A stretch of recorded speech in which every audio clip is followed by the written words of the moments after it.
Hello everyone, my name is Steven and welcome to Storytime. Today we're going to be reading some I Don't Work Here Lady stories. Tales of some of the most awkward, frustrating, or otherwise inconvenient exchanges one could have. And let me just say, if you're not already subscribed to Storytime, please consider doing so. But with that being said, let's sit back, relax, and listen to some captivating Reddit stories. Karen needs a rental car. I own a gift shop and a hotel. This hotel is the car rental agency 2 doors down. This agency closes at 6 p.m. The time is now 7:10. Karen walks to my door, not through it. She's standing in the corridor and proceeds to ask, nicely enough, if I knew where a car rental agency is. I told her 2 doors down, but the guys left already and that they close at 6. She huffs and goes over there. I presume to bang on the locked door until someone magically appears. She comes back. I have a customer, a hotel guest, who is from out of town in here learning about our community from me, the now local tour guide. I didn't mind him at all. He was fun to talk with and liked my insider knowledge. She demands to know where another car rental place is. She still hasn't walked through my door. She barks at us that her company doesn't use the agency they put her in a hotel with, she doesn't like the other 2 big brand names in town, and doesn't know much about number 4. I tell her I don't rent cars. I live here, obviously, because I'm working. The guest I'm talking to tells her if she can't or won't use the big name rental agencies, then her best bet would be to Google what's around here. I piped in that I don't believe we have any others than the big 4, as we're not an airport city or tourist destination. She's dumbfounded by his suggestion, saying her company would never pay for a off-brand rental company. He again suggested she just Google it and contact her company to figure out her particular situation. He even tosses out the bright idea that most hotel guests know how to do, which is to just ask the front desk person and at a last resort ask for the yellow pages.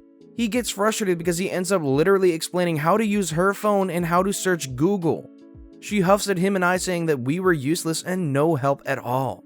His last words to her were, "Who the heck doesn't know how to Google? I'm 60 years old and I know I can just talk to the Google to get my info."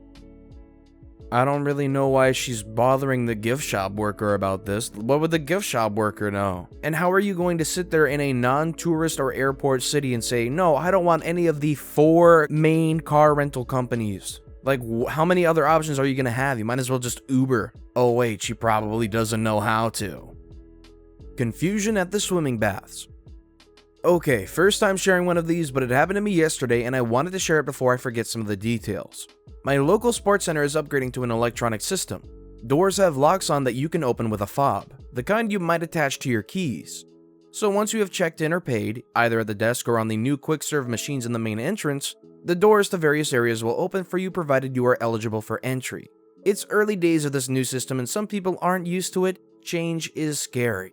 The gym and spa suite and the swimming pool are in separate areas and both have their own changing rooms. However, there is a door and long corridor that links the two so that if you want to go to the gym then for a swim, or go swim then to the spa suite, sauna, etc., or some combination thereof, you can use this door to pass back and forth. I work out 5 days a week and am very familiar with the new system already. I've seen plenty of people caught out, not able to get past a door to an area, and explained it to them. Such was the scene I came upon when after my workout and on my way for a swim, I came across this woman in her bathing suit, trying to get through the door unsuccessfully. She was hesitant to go back into the gym in her bathing suit to ask for assistance, and her other option, the doors next to her that would open, led to the main entrance, and I doubt she would want to walk through the cafe in her bathing suit, even less than through the gym. I saw her distress and explained to her that the door was now on a sensor, and that in the future she just needed to bring her membership key fob with her to get through. But I let her through with mine as we were both going that way. She was grateful and I thought nothing more of it. At least until our next interaction. After a quick chat with some of the lifeguards who I know, I jumped in and started doing my lengths. And the lady from my earlier encounter got into the same lane as me. It was a bit of a nuisance because it was the mid-speed lane and she was going too slow for it. So I had to overtake her every 2 to 3 lengths, which often meant slowing down until an overtaking opportunity presented itself. At one point, she stopped at an end and I saw her pointing at me and speaking to the lifeguards, but the lifeguard just shrugged and said something to her that she obviously didn't like. Because for the remainder of the swim, she had a face like she was chewing wasps. Eventually, I had done my swim and stopped to rest for a moment to catch my breath before getting out of the pool. She had been stopped for several minutes by this point, just taking up space at the end of the lane, an obstacle for the rest of us to swim around. Once I stopped, she said, "Oh good, you can help me. I need you to move this so that I can get out." And she pointed to the line of floats that separate the different swimming lanes. It's a long steel wire that runs the length of the pool and is covered with plastic-colored floats. I told her I couldn't do that because A, it's not my place to do so, and B, it was very securely and tightly fastened to the wall. This was not some simple hook or latch system. She insisted that I help her because she couldn't get her hair wet as she had an important appointment, which she didn't elaborate on, nor why that was suddenly my problem.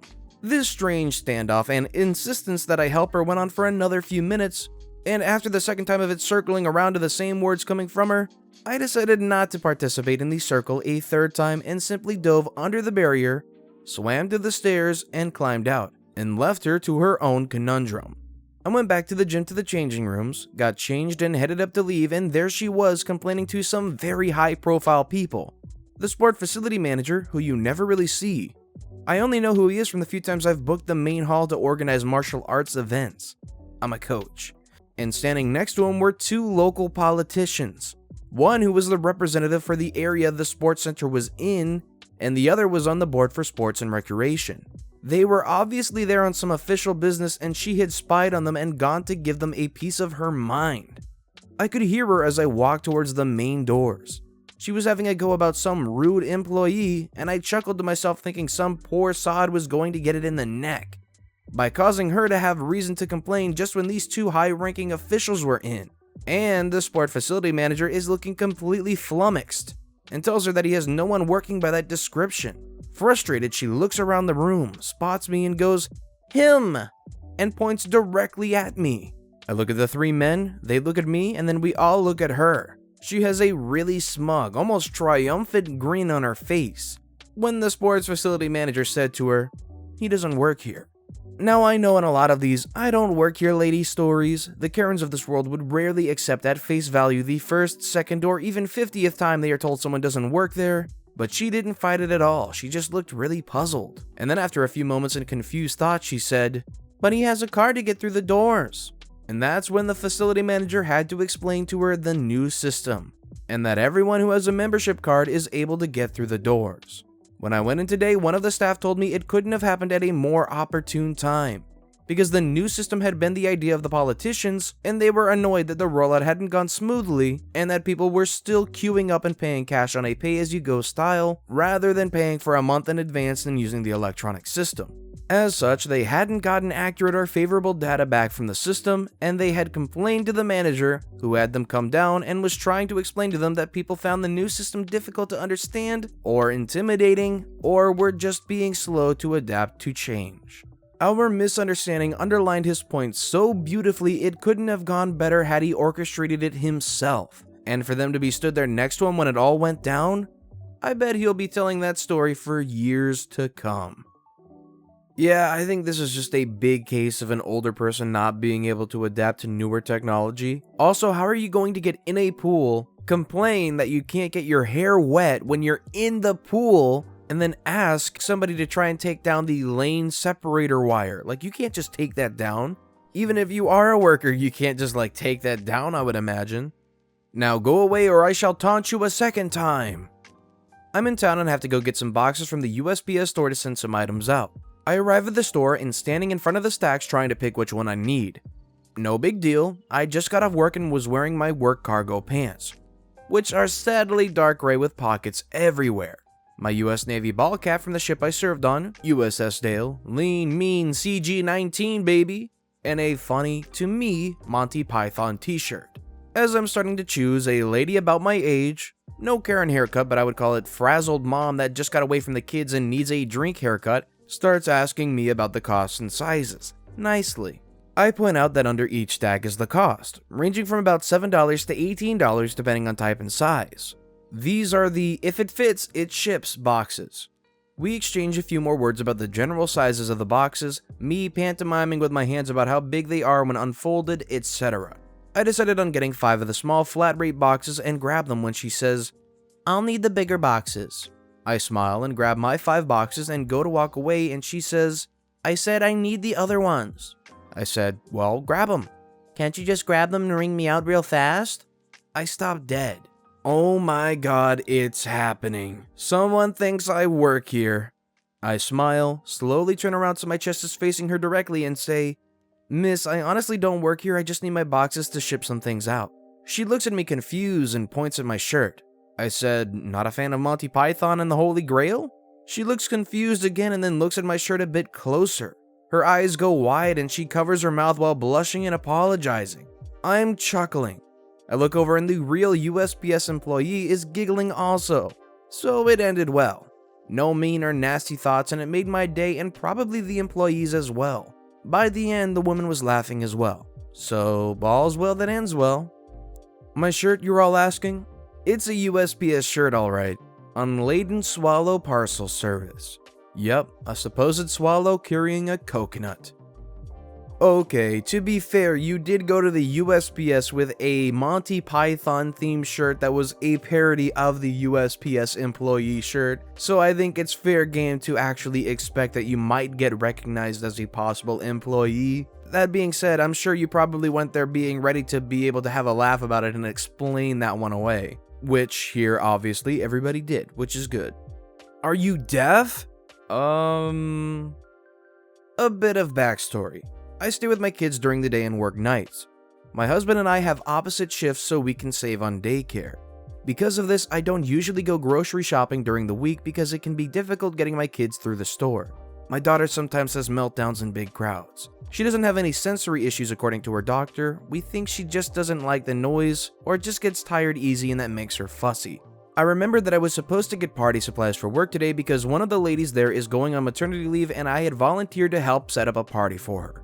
So off to the store we all go and everything goes surprisingly well. I'm getting ready to check out of the self-scanner when it happens. I feel a tap on my shoulder followed by the "excuse me" that we all know and dread. So I turn around. My mistake. Despite the tone used, the lady seemed relatively normal. No Karen haircut. Until she started talking. "Excuse me, this won't scan." I look around and she is definitely talking to me. Now, I would normally help even if someone is rude because why not? However, her tone and pitch was harsh enough that my daughter started clinging to my arm. My son just doesn't care. "Excuse me, hello, a little help?" I'm just focused on my daughter, rubbing her back because I feel her start to freak out. How this lady thought I could help is beyond me. I don't work there and was dressed like I literally rolled out of bed. Fortunately, the self-checkout attendant shows up and asks what the problem is.